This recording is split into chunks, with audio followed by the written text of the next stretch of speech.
నిన్న మనకు ఒక వార్త దేశవ్యాప్తంగా సంచలనం సృష్టించింది. అదేవిధంగా ప్రధాన అంశంగా కూడా కనిపించింది. ఏం వార్త అంటే కేంద్ర మావోయిస్ట్ కమిటీ కార్యదర్శి అభయ్ పేరిట విడుదలైన ఒక లేఖ. ఆ లేఖలో పార్టీ అధికార ప్రతినిధి అభయ్ పేరుతో ఒక లేఖ విడుదలైంది.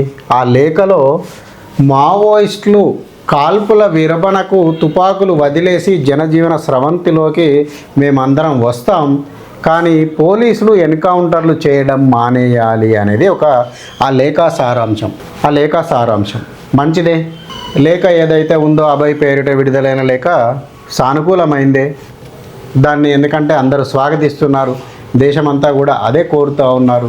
ఎందుకంటే మావోయిస్టుల పేరుతో, నక్సలిజం పేరుతో దాదాపు ఎప్పుడైతే ఈ తెలంగాణ భారతదేశంలో రెడ్ కారిడార్ పేరుతో ఒక నక్సలిజం వాతావరణాన్ని మావోల పేరుతో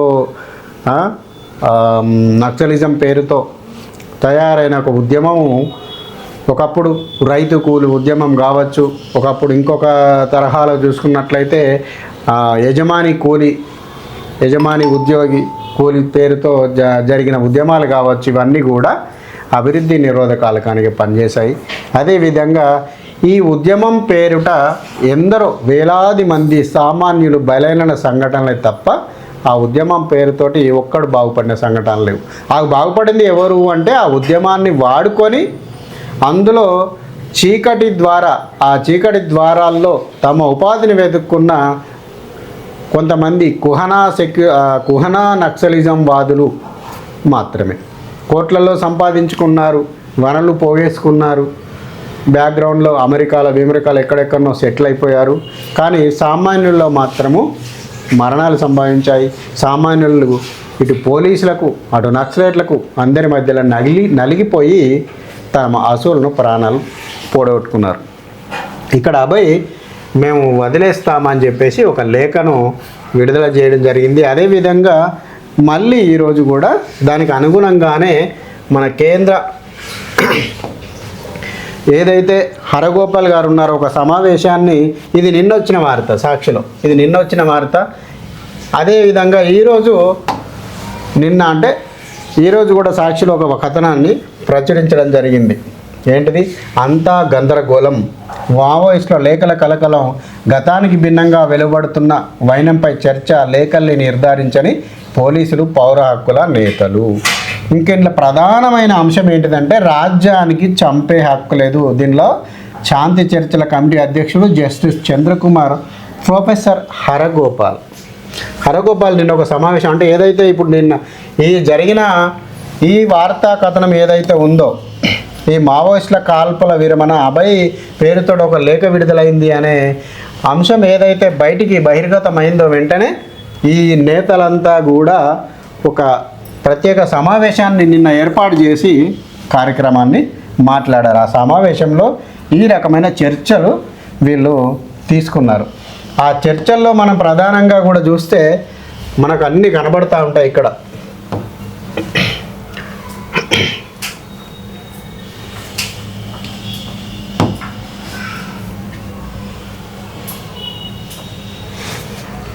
పార్టీ తప్పులే శత్రువుకు ఆయుధాలు అయ్యాయి. మావోయిస్టు అగ్రనేత మల్లోజుల వేణుగోపాలరావు లేఖ.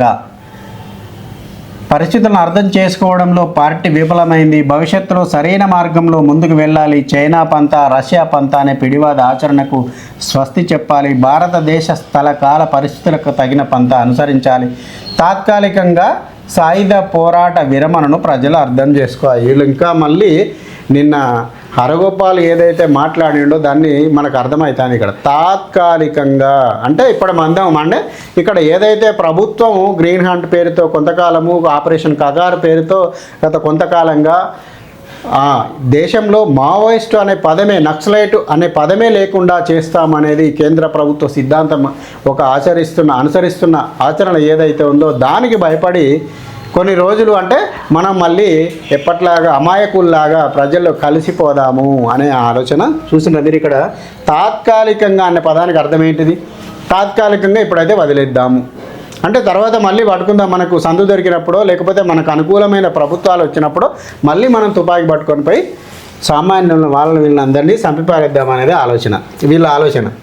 మనం ఒక్కసారి ఇప్పుడు ఇదైతే ఏదైతే వీళ్ళు మాట్లాడుతూ ఉన్నారో దాన్ని ఒక్కసారి మనము పూర్తి స్థాయి చర్చ చేద్దాం. అసలు ఏం జరిగింది, ఎన్ని సంవత్సరాలుగా ఈ చరిత్రలో నక్సలైట్ల చరిత్రలో ఏం జరిగింది అనేది ఒకటి మనం ఇక్కడ చూసే ప్రయత్నం చేద్దాం. మనం ఒకసారి అసలు నక్సలిజం మనం కొన్ని సంవత్సరాలు అంటే 1970 నుంచి నక్సలిజం ఎప్పుడైతే కొంచెం తీవ్రంగా తమ యొక్క పంతాను తన యొక్క లక్ష్యాన్ని చేరుకోవడానికి ప్రజల్లోకి ఏ విధంగా అయితే వెళ్ళిందో దాదాపు 1970 నుంచి మనం ఒక చరిత్రను తీసుకుంటే అసలు ఏం జరిగింది, ఎంతమంది నక్సలిజం కారణంగా చనిపోయారు, ఒక నివేదిక మనము తీసుకోవడం జరిగింది. దాదాపు ఇది 1970 నుంచి 2000 వరకు ఈ యొక్క నివేదికలో దాదాపు 1980 నుంచి 2015లో 20,000 మంది ఈ నక్సలైట్ల కారణంగా చనిపోయారు. ఇందులో దాదాపుగా భద్రతా సిబ్బంది పోలీసులు ఉంటారు, సామాన్యులు ఉంటారు, అదేవిధంగా గ్రామీణ ప్రాంతాల వారి ఇళ్ళు ఉండేది. ఈ చనిపోయిన 20,000 మందిలో ఎక్కువగా ఉండేది గ్రామీణ ప్రాంతాల సామాన్యులు. అదేవిధంగా ఇందులో నక్సలైట్లు కొంతమంది తీవ్రవాదులు కూడా ఉన్నారు. ఇక ఎవరు ఏంటిదన్నది మనం కనుక దృష్టిలో పెట్టుకున్నట్లయితే ఇది 2000 వరకు ఉన్న సమాచారం. ఈ 2000 వరకులో సుమారుగా 12,000 నుంచి 13,000 మంది సామాన్యులు. ఇందులో మనం గుర్తుపెట్టుకోవాల్సింది సామాన్యులు అంటే ఇన్ఫార్మర్ల నెపంతో నక్సలైట్లు లేదా పోలీసులు చేత చంపబడిన వాళ్ళు. నక్సలైట్ ఇన్ఫార్మర్ అని పోలీస్ ఇన్ఫార్మర్ అని నక్సలైట్ చంపబడిన వ్యక్తులు దాదాపు 13,000 మంది. ఇది 1970 నుంచి 2000 సంవత్సరం వరకు. అదేవిధంగా పోలీసులు నక్సలైట్ల చేత చంపబడిన వాళ్ళు మందు పాత్రలు పేర్చి కావచ్చు, ఇప్పుడు ఏపీ వ్యాస్ లాంటి వాళ్ళను మార్కెట్లో ఎక్కడ తను వాకింగ్ వెళ్తున్న కారణంగానో చూస్తూ దొరకబట్టి తుపాకీ పేల్చి చంపిన వ్యక్తుల పంతాలో దాదాపు 4,000 మంది భద్రతా సిబ్బంది. ఇందులో సామాన్యులు కూడా మళ్ళా ఇంకా 5,600 మంది సామాన్యులు. అదేవిధంగా ఇంట్లో కేవలం 2,700 మంది మాత్రం నక్సలైట్లు. మీరు ఒకసారి చూడండి, ఈ 1970 నుంచి 2000 మధ్య కాలంలో ఎన్కౌంటర్ పోలీసుల చేత చనిపోయిన వాళ్ళు కేవలం 2,700 మంది రికార్డులో ఉన్నాయి. కానీ మిగతా వాళ్ళు 20,000 మందిలో 13,000 మంది సామాన్యులు, 4,001 మంది పోలీసులు, మిగతా వ్యక్తులు వివిధ కారణాల వల్ల చనిపోయిన వాళ్ళు 5,600 మంది. అంటే కేవలం నక్సలిజం కారణంగా ఎంతమంది చనిపోయారో మీరు ఇక్కడ చూడండి. నక్సలిజం ఏమో పేరుకు ఏమంటారు కదా, చెట్టు పేరు చెప్పి కాయలు దొంగతనం చేసుకున్నట్లుగా మేము నక్సలిజము, సామ్యవాదము, సోషలిజము ఇలాంటి ఊత పదాలతో సామాన్యులకు నచ్చే పదాలతో పెట్టుబడిదారి వ్యవస్థ ఉండకూడదు, రైతులకు భూస్వామ్య వ్యవస్థ ఉండకూడదు, అందుకని చెప్పేసి రైతు కూలి ఉద్యమంలో కూలీకి మొత్తం మనకి వ్యవసాయానికి భూమి ఉన్నడానికి లాభం లేకున్నా మంచిదే, మొత్తం పంట అంతా వీనికే సగం పంచియాలి.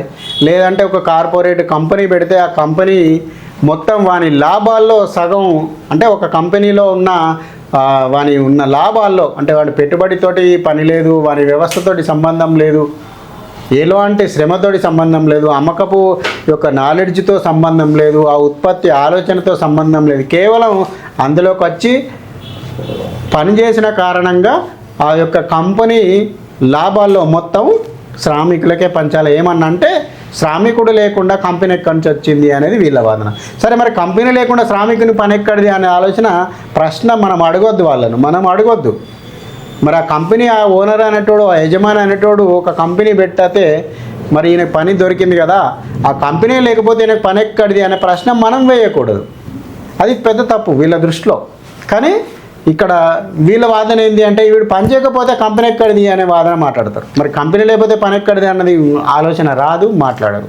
సరే, అది తర్వాత సంగతి మనకు అవసరం లేదు. కానీ ఇక్కడ మనం గణాంకాలు చూసుకుంటే ఇవాళ అరగోపాల్ మాట్లాడుతున్న గణాంకాలను కనుక ఈ గణాంకాలు చూసి మరి ఏం మాట్లాడతాడు, మరి ఈ యొక్క సిద్ధాంతం ఎడుదారి తీస్తూ ఉంది, నక్సలైట్ల సిద్ధాంతం ఎడుదారి తీస్తూ ఉంది. వీళ్ళు ఉన్నది కేవలం సామాన్యులను చంపడానికేనా, లేదా ఇటు నక్సలిజం పేరు మీద జనాల మీద పడి ఇటు సామాన్యుల చావుకు గురి కావడానికైనా, అంటే తమ వంతు వచ్చేసరికి మాత్రమే మేము కాల్పుల విరమణ చేస్తాము, మేము తుపాకీ వదిలేస్తాము, అది కూడా తాత్కాలికంగా అనే అర్థాన్ని ఇక్కడ ఎవరికి ఇంటి ఇస్తున్నాడు అన్నది, హరగోపాల్ ఎవరికి ఇంటి ఇస్తున్నాడు అన్నది మనము అర్థం చేసుకోవాల్సిన అవసరం ఉన్నది.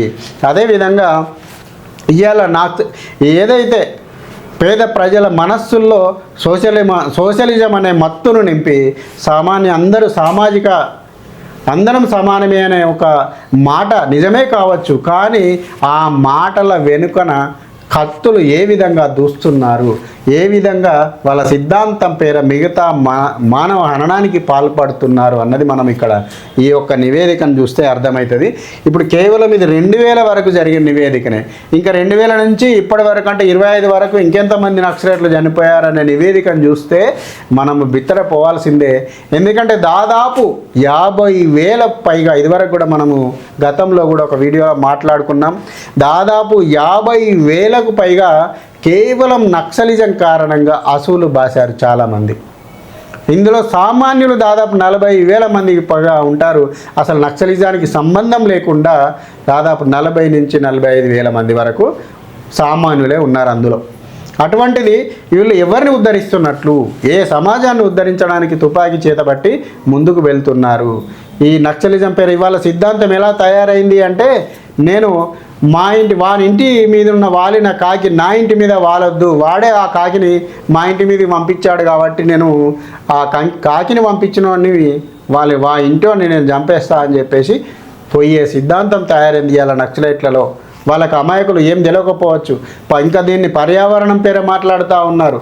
నిజానికైతే పర్యావరణ నిరోధకులే నక్సలైట్లు, ఇటు అభివృద్ధి నిరోధకులు, పర్యావరణ నిరోధకులు నక్సలైట్లు. ఇప్పుడు మావోయిస్టుల ప్రాంతంలో, ఇప్పుడు ఛత్తీస్గఢ్ ఆ ప్రాంతాల్లో మావోయిస్టుల కదలికలు ఎక్కువగా ఉన్న ప్రాంతాల్లో ఒక రోడ్డు వేయనివ్వరు, ఒక టెలికమ్యూనికేషన్ను రానివ్వరు, ఒక ఫోన్ను ఉండనివ్వరు. అభివృద్ధి అనేదే పూర్తిగా లేకుండా ఎక్కడ అభివృద్ధి నిరోధకులుగా తయారయ్యి సమాజాన్ని ఇలా ఒక రకమైన మొత్తానికి దేశ వ్యతిరేకులుగా తయారు చేస్తూ వాళ్ళను ఈ నిరంతరంగా పూర్తి అభివృద్ధికి ఆమడ దూరంలో ఉంచుతున్న సంఘటనలు మనము ఇవన్నీ కనుక చూస్తే మనకు కనబడుతూ ఉంది. దాదాపు ఇదే మావోయిస్టుల సిద్ధాంతానికి అనుసంధానంగా ఉన్న జ్యోతి బసు కమ్యూనిస్టులు బెంగాల్ను దాదాపు 30 సంవత్సరాలు పరిపాలించాడు. 30 సంవత్సరాల పరిపాలనలో ఆ దేశము అసలు బెంగాల్ అంటేనే మేధావులకు పుట్టినిల్లు. అట్లాంటి మేధావుల పుట్టినిల్లు ఇవాళ అడుక్కో తినే స్థాయికి పోయింది అంటే అదంతా ఈ నక్సలిజం యొక్క సిద్ధాంత ఫలితం కాదా అని మా జనంగొంతు వేదికగా ప్రశ్నిస్తున్నాము.